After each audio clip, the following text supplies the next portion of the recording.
鱼竿随意的扫射水面，就能将河中鱼或诱惑上钩。这是古老且神秘的点滴钓鱼法，经不住诱惑的鱼都会自动上钩。这里的鱼非常多，体型也不错。森林里的河中野生河鲜非同一般，能让鱼竿尽折腰。开船去到特定的河流域里，这里是加里曼丹岛，森林的覆盖率达到了80%。河里有大量的树木和树叶长时间在水里渗泡，使得河里的水呈现了酱油色。这是树木赋予河中一种最自然的天然色素。一来到特定的河流域里，就开始利用小鱼作为钓鱼的诱饵，将小鱼勾在鱼钩上，就开始在河面扫射。一旦有鱼上钩，就立马抽回鱼竿，但很不幸，第一次抽竿就直接脱钩了，只能勾上鱼饵，继续在河里进行点滴钓鱼。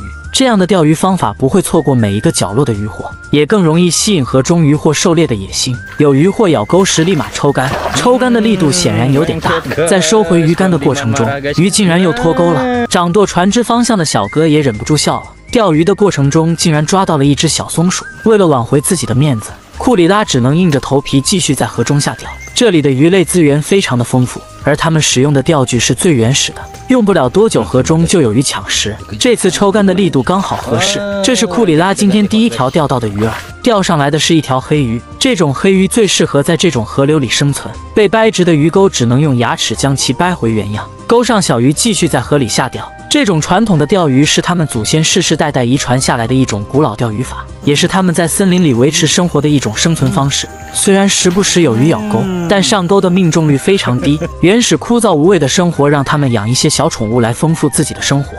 作为带头大哥的库里拉继续在河面里寻找渔获。虽然这种方法比较容易引起河中渔获的掠食，但他们抽竿的力度明显有点大，抽上来的鱼钩空空如也。途中遇到挫折，但并不妨碍他们继续在河里钓鱼。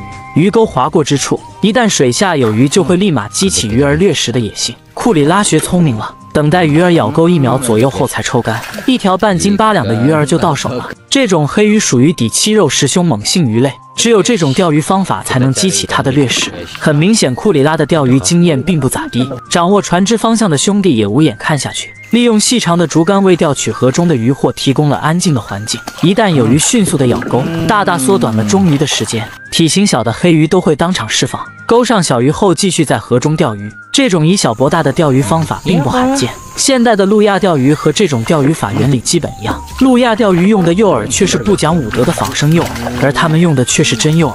路亚钓鱼对于钓取河中掠食性鱼类来说非常的实用。又是一条黑鱼，这种黑鱼的皮肤颜色比较黑，最主要是河中自然色素影响的。船只一边向前行驶，鱼竿一边在河中左右抽动。没有几十年的脑血栓，不可能有这么好的钓鱼手势。有了几次上钩的经验，库里拉钓鱼的手法也开始成熟了。抽竿的过程中，把竹竿也拿弯了，收回鱼竿后，又一条黑鱼到手了。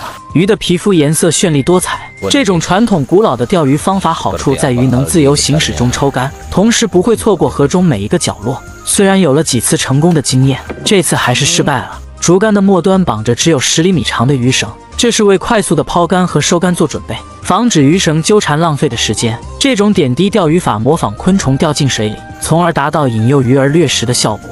这次抽竿并没有让他们失望。这里的黑鱼皮肤颜色由这里的水质决定，森林的环境决定了河流里的鱼类资源。在自然环境下生存下来的基本上都是凶猛性鱼类，原始的生活也让他们想出各种方法来维持自己的生存。随着时间的推移，库里拉抽竿的手法越发成熟，一旦鱼儿咬钩就立马将竹竿收回。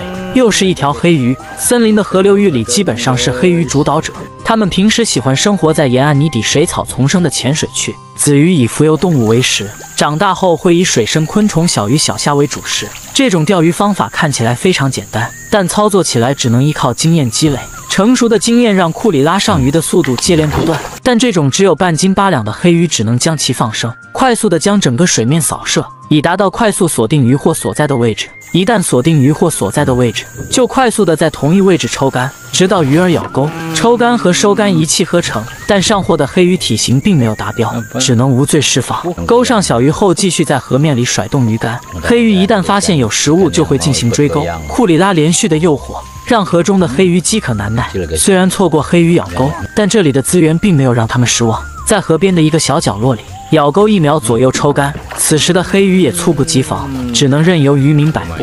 1斤以上的黑鱼才能成为他们的盘中餐。有了十足的经验，就算路过的黑鱼也无法逃脱诱惑。这就是钓鱼人的乐趣。这种钓鱼方法比起路亚钓鱼还要有乐趣。这里的鱼类资源让你钓得痛快，遇到枝繁叶茂的阻碍就比较棘手了。只要有鱼上钩，这些障碍都不是问题。在树荫底下，经常会有大鱼躲藏在下方，抽竿的过程中竟然将竹竿也拉弯了。这是他们今天收获到最大的一条黑鱼。看鱼的体型，目测大约有4斤左右。这样的钓鱼方式，不知道有几个人能顶得住它的诱惑。好了，视频就到这里了。世界因为有你才会变得更精彩。